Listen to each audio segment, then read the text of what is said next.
अस्सलाम वालेकुम जी। इस खित्ते के एक अहम मुल्क, अहम तो नहीं है खैर, लेकिन एक मुल्क म्यांमार, जिसको पुराने ज़माने में बर्मा भी कहा जाता था, वहाँ पे मार्शल लॉ लग गया। और बर्मा के और पाकिस्तान के हालात जो हैं वो काफ़ी ज़्यादा मिलते जुलते हैं।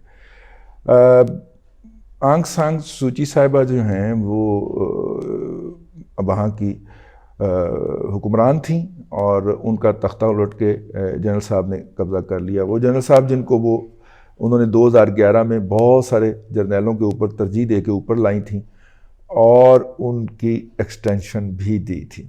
और एक्सटेंशन ख़त्म होने से कुछ माह पहले जनरल साहब ने कहा कि चलें सूची साहब आप घर चलें, और मैं भी को 15-20 साल के लिए आया हूँ, तो इसलिए मुझे मेरा टर्म पूरी करने दें। तो उन्होंने उनको घर भेज दिया है। पिछले दिन जो था बर्मा जो है वो जमहूरियतों के हवाले से वहाँ की जो फ़ौजी जनता है, अब तक जब से वो आज़ाद हुए हैं और हमारे इर्द गिर्द ही आज़ाद हुए थे, अब तक वहाँ पे 3 जर्नैल भुगत चुके हैं। ये तीसरे हैं जी। एक जर्नैल साहब ने कोई 26 साल हुक्मरानी की थी और एक साहब जो हैं वो कोई 1989 से 2011 तक कोई 20 साल बनते हैं। हाँ, वो 11 और 11 22 साल वो भुगत गए और अब ये तीसरे साहब आ गए हैं। इन्होंने क्या किया था कि इन्होंने वो जो जनरल साहब 2011 में गए थे, वो चूँकि प्रेशर बहुत पड़ गया था उनके ऊपर, तो उन्होंने क्या किया था कि रिटायर्ड जर्नलों के ऊपर मुश्तमिल एक काउंसिल बना दी थी कि अगला कौन इक़्तिदार में आएगा उसका फ़ैसला ये कर लें। तो रिटायर्ड जर्नलों ने कहा कि थोड़ा जा एनओमी पा दो। तो सूची साहबा को हुक्मरानी जो थी या जो पावर जो थी वो उसी तरह मिली थी जिस तरह 1988 के अंदर बेनज़ीर भुट्टो साहिबा का मिली थी। ये बात कहने के लिए जिगरा चाहिए, क्योंकि फिर यूथियों के साथ साथ पिपली भी आपके दिवाले हो जाते हैं। 1988 के अंदर बेनज़ीर साहिबा को इक़्तिदार मिला था कि वज़ीर ख़ारजा भी तुम्हारा नहीं होगा और वज़ीर ख़ज़ाना भी हम देंगे, और ये जो है इशू, इसके ऊपर भी आप बात नहीं कर सकते, और ये जो न्यूक्लियर बात है इसके ऊपर भी आप बात नहीं कर सकते, खारजा पॉलिसी के ऊपर भी आप बात नहीं कर सकते। इस तरह का जो टूटा फूटा कंप्रोमाइज्ड इक़्तिदार था वो सूची साहबा को मिला, और इसके बदले जो है वो जाए आप दुनिया भर के लिए हमारे लिए भीख मांगे, पैसा वैसा इकट्ठा करके लाएं आलमी इदारों से और हमारा दिफा भी करें। सूची साहबा जो हैं उनके पास एक अहम मौका आया था जब वहाँ की फ़ौज ने वहाँ के मुसलमानों का कत्लेआम शुरू किया था। तो उनके पास एक अहम मौका था कि वो जो थी वो इसको डिसोन कर देती और दूसरी साइड पे खड़ी हो जाती हैं, लेकिन उन्होंने ऐसा नहीं किया। मैं आपको वो BBC के रिपोर्टर का वो वाक़या सुनाना बहुत ज़रूरी ख्याल करता हूँ कि जिसके ऊपर वो उनसे इंटरव्यू करने गई और सारे इंटरव्यू के आखिर में जाके उन्होंने जब मुस्लिम जिनोसाइड के हवाले से बात की तो वो गुस्से में आ गई, और इतने गुस्से में आई और इतनी उन्होंने नफ़रत और बेहद का इज़हार किया उस खातून से कि उसने माइक उतार के फेंका, उससे कहा चलो निकलो यहाँ से, चल निकल, तेरी ऐसी तैसी, तुम्हें जुर्रत कैसे हुई ये सवाल करने की। तो उसने ह्यूमिलिएट किया बाकायदा उस जर्नलिस्ट को। जर्नलिस्ट वैसे ह्यूमिलिएशन नहीं होती, अगर वो ह्यूमिलिएशन फील करे तो वो जर्नलिस्ट नहीं होता, उसे तो खबर निकलवानी होती है। BBC जैसे इदारे ने उसके ऊपर जो था वो काफ़ी ज़्यादा किया भी, लेकिन कुछ हुआ नहीं। ठीक है, तो नतीजे के तौर पे अब देखें वहाँ पे जितने भी मालियाती कॉन्ट्रैक्ट हैं वो जर्नैल देते हैं, ठीक है, सिविल हुकूमत का उसमें कोई काम नहीं है, ठीक है। और उनके जो कारोबार हैं, निजी कारोबार नहीं, इदारा जाती कारोबार, उनके हवाले से हुकूमत कुछ नहीं कर सकती। वो टैक्स एग्जम्पशन है उसके ऊपर जो है वहाँ की हुकूमत कोई टैक्स भी नहीं लगा सकती, ठीक हो गया। और भी इस तरह की सिमिलैरिटीज़ हैं जी, वो उनकी जो है, हम किसी का नाम नहीं ले रहे पाकिस्तान के हवाले से, लेकिन हम ये कह सकते हैं कि कह रहे हैं कि वहाँ पे ये कुछ था।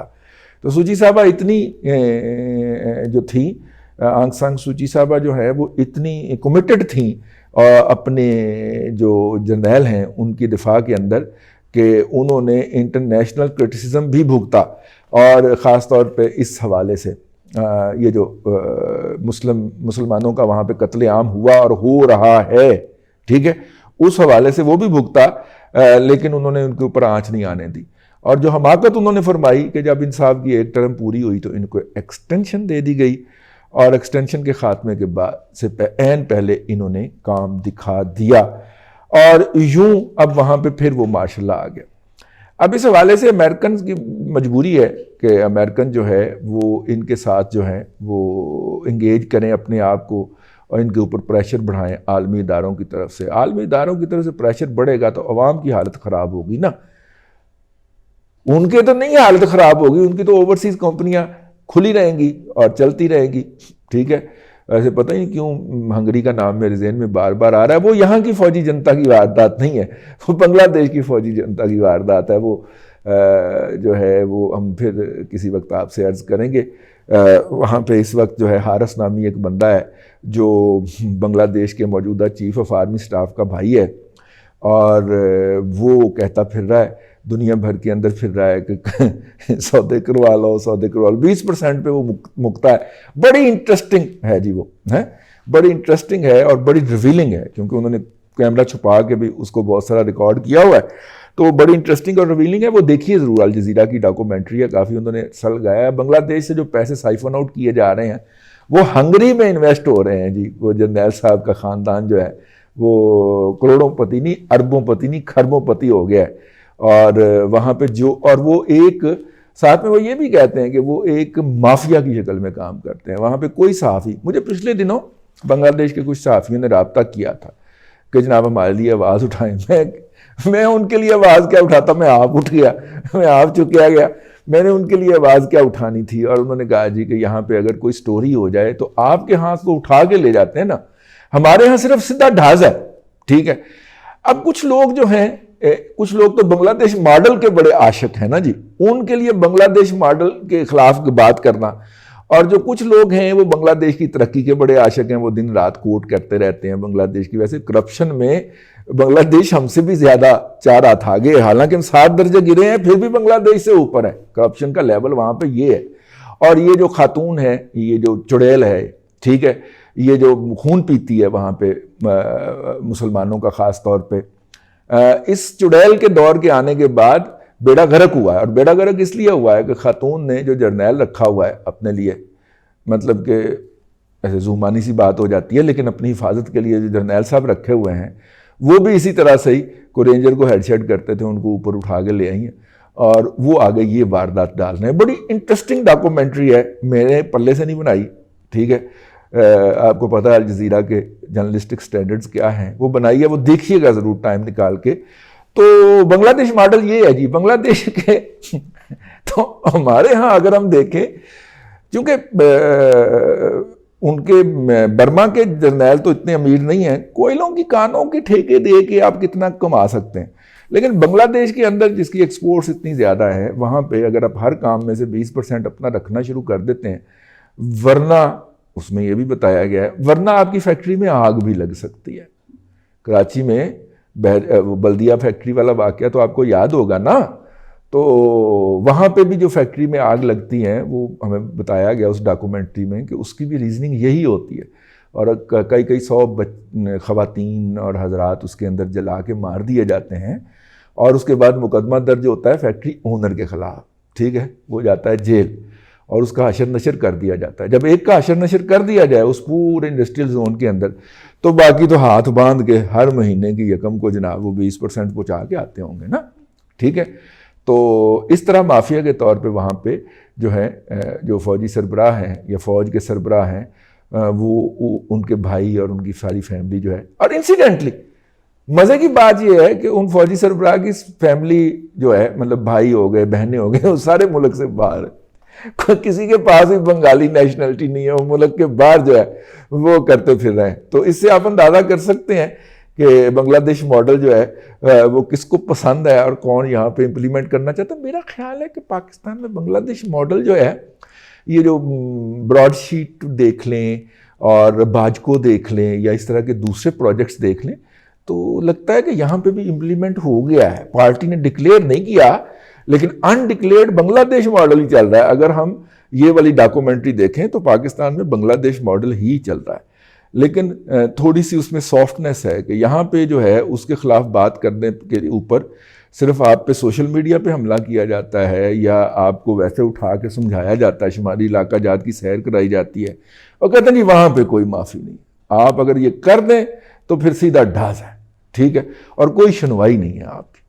और ना अगर आप हुकूमत के सियासी मुखालफ हैं तो आप किसी भी वक्त टपकाए जा सकते हैं, और अगर आप हुकूमत के ऊपर के नाकद हैं तो फिर तो आपकी ज़िंदगी की कोई गारंटी नहीं है ना। और ये ना सिर्फ कि विद इन वो जो बांग्लादेश के बॉर्डर की बात हो रही है वहाँ पे है, बल्कि आप दुनिया में कहीं पे भी भाग के चले जाए तो आपकी कोई सुनवाई नहीं है। तो वहाँ पे बांग्लादेश मॉडल जो है वो अपनी पूरी कहर सामानियों के साथ मुंतबिक है। खैर बात बर्मा से शुरू हुई, तो बर्मा से शुरू होने वाली बात जो है वो अगर आपको याद मैं दिलाता चलूँ कि जब कारगिल के अंदर फड़े गए थे तो नवाज शरीफ साहब जो थे वो छुड़वाने गए थे, तो फिर नवाज शरीफ साहब का भी वही असर हुआ था। तो अगर मुस्लिम जेनोसाइड के अंदर ये आंग सांग सूची साहबा जो हैं वो अपने फ़ौज या अपने जर्नैलों के ख़िलाफ़ एक्शन ले लेती तो आज उनका ये हशर ना होता। और यही बात हम नवाज शरीफ साहब को समझाते रहे उस वक्त भी हम रांदा दरगाह बने नवाज शरीफ साहब की हुकूमत के हाथों, ठीक है। और फिर उनका जब हशर हुआ तो फिर पूरी दुनिया ने देखा, और इस वक्त भी जो है वो हमारा कोई इरादा नहीं है। तो हम तो सूची साहबा की बात कर रहे हैं कि सूची साहबा अगर उसका इतना लीथल तरीके से, इतना बहादराना तरीके से दिफा ना करती जो उनकी फ़ौज वहाँ पे कर रही थी, और उसको कुटेरे में खड़ा कर देती या डिसोन ही कर देती, उससे डिस्टेंस क्रिएट कर लेती कि साडा काम नहीं है उन्होंने काम, ठीक है ना। तो यकीनन उसके नतीजे में आज वो अपने ओहदे पे मुतमक्कम भी होती और जमहूरियत बच भी जाती। हमारे हुक्मरानों को जिनको हम जमहूरियत के नतीजे में ऊपर लाते हैं या लाने की इजाज़त देते हैं, उनकी अपनी भी जमहूरी तरबियत की ज़रूरत है, ठीक है ना। ये एक बड़ा फ्लिप साइड है और बहुत ट्रेजेडी है, लेकिन बहरहाल उनको भी जमहूरी रवैये सिखाने की ज़रूरत है कि जो है वो अगर आप किसी गलत आदमी को, किसी चोर डाकू लुटेरे को बचाने की कोशिश करेंगे तो उसके बाद जैसे ही आप उसे बचा लेंगे तो वो सबसे पहले डकैती आप पे करेगा। ये समझाने की ज़रूरत है। अब तक के लिए इतना ही जी। ये म्यांमार की मार्शल लॉ को डिस्कस नहीं किया था, तो कुछ अहबाब का डिमांड था कि इसके ऊपर भी थोड़ी सी रोशनी डालें ताकि हम अपनी राय साजी कर सकें। उम्मीद है कि आप उसके हवाले से अपनी एक राय बना सकेंगे। और बांग्लादेश मॉडल के बारे में भी आपको पता चल गया होगा कि दरअसल बांग्लादेश मॉडल के उसके अंदर, कवर के अंदर शायर जो था वो क्या चाहता था और क्या चाहता है और शायर क्या कर रहा है। आपके लिए इतना ही। आप हमें फीडबैक देना चाहें तो नीचे हमारा ईमेल एड्रेस लिखा हुआ है, और ईमेल एड्रेस के नीचे हमारे दीगर साजो सामान भी पड़ा हुआ है, और वो इस प्रोग्राम की डिस्क्रिप्शन में होता है। नीचे जो अगर आप थोड़ा सा नीचे देखें तो आपको नज़र आएगा सी मोर के 2 अल्फाज लिखे हुए। उन अल्फाज को आप क्लिक करेंगे तो नीचे पूरी दास्तान खुल जाएगी। उसके अंदर हमारा फेसबुक का लिंक भी मौजूद है। उस लिंक को क्लिक करके आप सीधे हमारे फेसबुक पेज पे चले जाएंगे, और उस फेसबुक पेज को आप लाइक कर देंगे और फॉलो कर लेंगे। अल्लाह आपको आसानियाँ अता करे और आसानियाँ खल्क़े खुदा में तकसीम करने की तौफ़ीक़ अता करे।